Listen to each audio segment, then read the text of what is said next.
This video is made for entertainment purpose only, but if something happens to you during or after watching this video, we are not responsible for it. After all, it's just a horror story.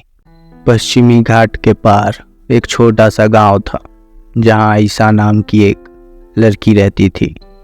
उस गांव में कई कहानियां और किस्सों में आयशा का जिक्र रहता ही था।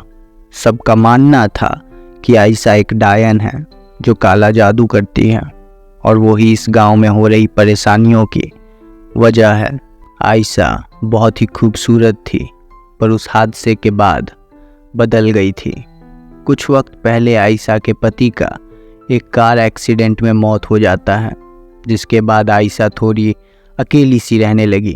हर किसी से प्यार और अच्छे से बात करने वाली आयशा अब पूरे गांव से लड़ती रहती, मानो जैसे बिल्कुल ही पागल हो गई हो।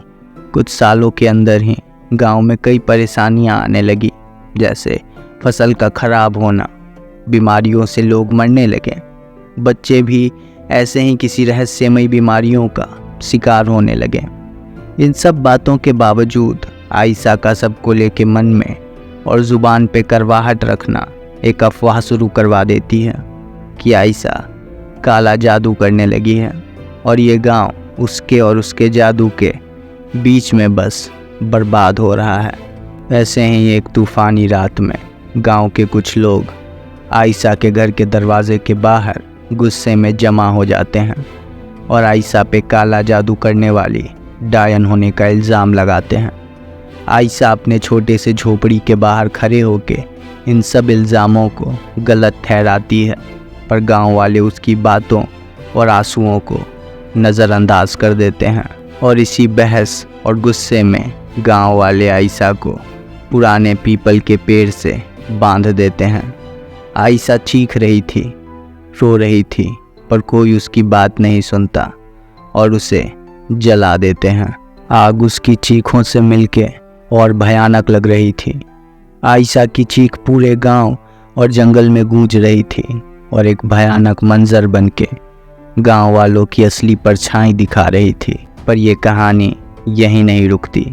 जैसे जैसे आयशा की चीख कम हो रही थी, एक काला अंधेरा गांव में फैल रहा था।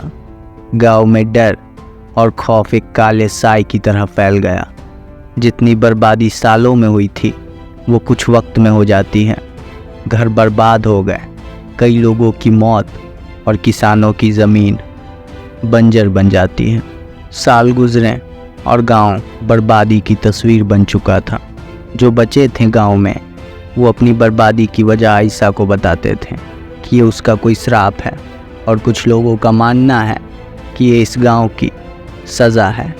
आयशा के साथ जो हुआ उसका। आयशा तो मर चुकी थी, पर यह सवाल कि वो गलत थी या उसके साथ गलत हुआ था आज भी इस गांव के हर इंसान के जहन में ज़िंदा है।